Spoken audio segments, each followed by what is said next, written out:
বন্ধুরা, সবথেকে প্রথমে তো এই ছবিটাকে দেখুন।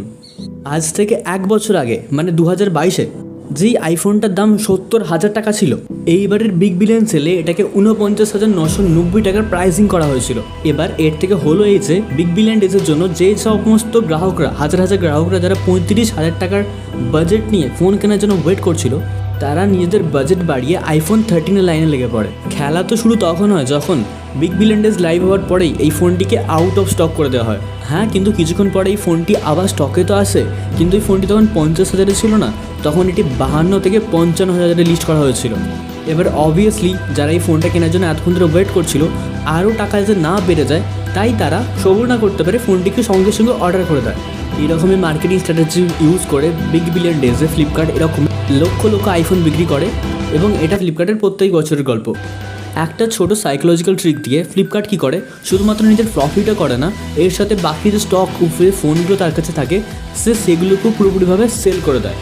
এমনকি এর সাথে এমন হয়, এর সাথে যে বাকি অ্যাক্সেসিবিলিটি যে জিনিসগুলো থাকে যেমন চার্জার বা হেডফোন, এইগুলোও আউট অফ স্টক হয়ে যায় ফ্লিপকার্টে।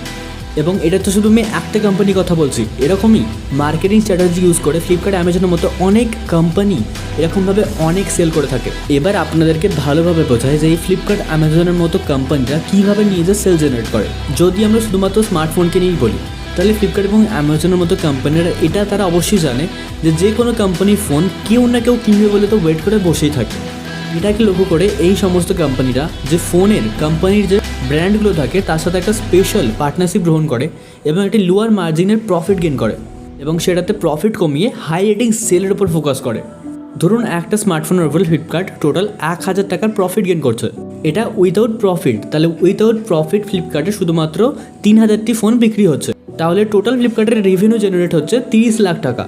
সেখানেই ফ্লিপকার্ট কী করে, 500 টাকার রেভিনিউ কম করে 500 টাকা প্রফিট গ্রাহকদেরকে দিয়ে সেখানেই 10,000 থেকে 15,000টা ফোন বিক্রি করিয়ে দেয়। এইখানে ফ্লিপকার্টের মার্কেটিং স্ট্র্যাটেজির মাধ্যমে প্রফিট বেড়ে 50 থেকে 75 লাখ টাকা হয়ে যায়। প্রত্যেকবারে বিগ বিলিয়ন সেলগুলোতে খেয়াল করবেন, যে সমস্ত ফোনগুলো আমরা ফ্লিপকার্টে দেখতে পাই সেগুলি বাদ দিয়ে অন্য সবগুলো ফোনের ব্র্যান্ড আমরা দেখতে পাবো ঠিক অ্যামাজনেতে। এই সমস্ত কোম্পানিগুলো স্মার্টফোন ব্র্যান্ডের সাথে একটা এক্সক্লুসিভ ডিল করে, যার মাধ্যমে তারা সেই পার্টিকুলার স্মার্টফোনের জন্য মার্কেট থেকে পুরোপুরি কম্পিটিশনটাকে বন্ধ করে দেয়।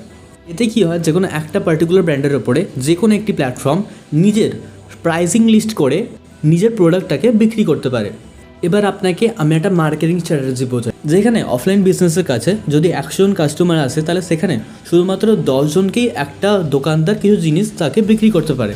কিন্তু সেখানেই অনলাইন মার্কেটিংয়ের দ্বারা ফ্লিপকার্ট এবং অ্যামাজনের মতো কোম্পানিরা আপনার সার্চের মাধ্যমে আপনার লাইক এবং ডিসলাইক করা জিনিসগুলিকে অলরেডি লিস্টেড করে রেখে দেয়। তারা এটাও আন্দাজ করে নেয় যে আপনি কোন প্রোডাক্টটাকে বেশি প্রেফার করবেন। এমন করেই এই সমস্ত কোম্পানিগুলি আপনাকে ভিজুয়ালাইজ পার্সোনালাইজ রেকমেন্ডেশন পাঠায়, যেটা হয়তো আমরা সকলেই জানি। আর এমন করেই তাদের সেলিং রেটটা হাইলি আরও বেড়ে যায়।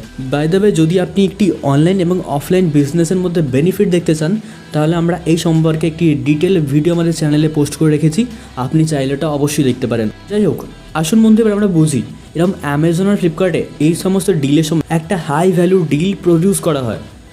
কিছু কিছু স্মার্টফোনে তো এতটা পরিমাণে ছাড় দেওয়া হয়, বা কিছু কিছু ডিলে তো এতটা পরিমাণে ছাড় দেওয়া হয় যে ওটা দেখে অনেকটা বেশি লোভনীয় লাগে।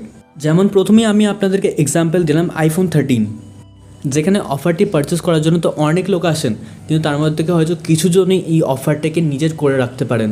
কিন্তু এখানে যদি আপনি ভাবেন যে তারা এতটাই ভাগ্যবান যারা শুধুমাত্র 50,000 টাকাতে আইফোন 13 পেয়ে গেছে, তাহলে আসুন আমি আপনাকে বোঝাই যে এই অনলাইন মার্কেটিংয়ের স্ক্যাম। এমন অনেক ফ্লিপকার্টের কাস্টমারদের আমরা থেকে রিভিউ পেয়েছি যে যখনই তারা অনলাইনে অর্ডার করে, অর্ডার তো পারচেস হয়ে যায়, কিন্তু যখনই সেটা আসার মিডিলে ওটা অটোমেটিক্যালি ক্যান্সেল করে দেওয়া হয়। আপনি এবার ভাবেন হয়তো ফ্লিপকার্টের স্টক শেষ হয়ে গেছিলো তাই জন্য, কিন্তু বন্ধুরা ভেবে দেখুন, স্টকই শুধুমাত্র সেই 50,000 টাকাওয়ালা ফোনের জন্য অফলাইন হয়ে গেছিলো, কারণ তারপরে সেই সেমই ফোনকে স্টকে আবার আনা হয় শুধুমাত্র প্রাইসিংটা বাড়িয়ে দিয়ে। তাই এটাই ছিল অনলাইন বিজনেসের স্ট্র্যাটেজি, যেটাতে আপনার ব্রেনকে ইউজ করে ফ্লিপকার্ট এই যে পারচেজিং সেলের বেনিফিট এটাকে সে বাড়াতে পারতো। এমন করে যে সমস্ত ডিলগুলো থেকে আপনি বেনিফিট খোঁজেন না, সেগুলো আপনাকে বেশি টাকা খরচা করে নিতে হয়। এবার আসুন বন্ধুরা, আমরা বুঝবো যে এই সমস্ত কোম্পানিগুলির মডিউল কীভাবে কাজ করে। এরা আপনারই পার্শ্ববর্তী কোনো জায়গা থেকে একটি প্রোডাক্ট যেটা আপনি চুজ করেন সেটিকে কন্টিনিউ করে এবং সেটাকে সেলসম্যানের দ্বারা বা যে কোনো ডেলিভারি বয়ের দ্বারা আপনার কাছে ডেলিভার করে। এখন আমরা অনেকেই বাইরে কেনার থেকে অনলাইন সেলিংয়ে বেশি প্রেফার করি, কারণ এতে সময়ও বাঁচে এবং বাইরে কোথাও যেতেও হয় না। এমন করে কিছু বেশি প্রফিটের দ্বারা ফ্লিপকার্ট বা অ্যামাজনের মতো কোম্পানিগুলি নিজেদের ইনক্রিমেন্টকে রেখে বাকি সেলিং প্রাইস এবং প্রফিট প্রাইসকে গেইন করে আপনার থেকে খুবই কম দেখিয়ে বেশি করে টাকা ইনভেস্ট করে নেয়। কিন্তু বন্ধুরা, এ থেকে অনেকজন মানুষের প্রফিটও হয়, কারণ আপনার চাই সেই প্রোডাক্টটা এবং সেই সেলারের চাই একটি লোক যেই প্রোডাক্টটাকে কিনবে। এর মিডিলে আসে ফ্লিপকার্ট এবং অ্যামাজনের মতো কোম্পানিগুলি, যেগুলি কমিশনের দ্বারা এই সমস্ত কাজকে সক্রিয়ভাবে করে থাকে। আশা করি আপনি ভিডিও থেকে একটা ভালো মার্কেটিং প্ল্যান বুঝতে পেরেছেন। তাই বন্ধুরা, ভিডিওটি কেমন লাগলো এটি আমাদের কমেন্ট করে অবশ্যই জানাবেন, এবং যদি আপনি এখনও পর্যন্ত ভিডিওটিকে লাইক না করে থাকেন তাহলে এক্ষুনি লাইক করে দিন, এবং বিজনেস রিলেটেড ভিডিও দেখার জন্য আমাদের চ্যানেলটি অবশ্যই সাবস্ক্রাইব করে আমাদের কমিউনিটিটিকে ফ্রিতে জয়েন করুন। তাই বন্ধুরা, আজকের জন্য এতটাই। দেখা হচ্ছে আমাদের পরবর্তী ভিডিওতে।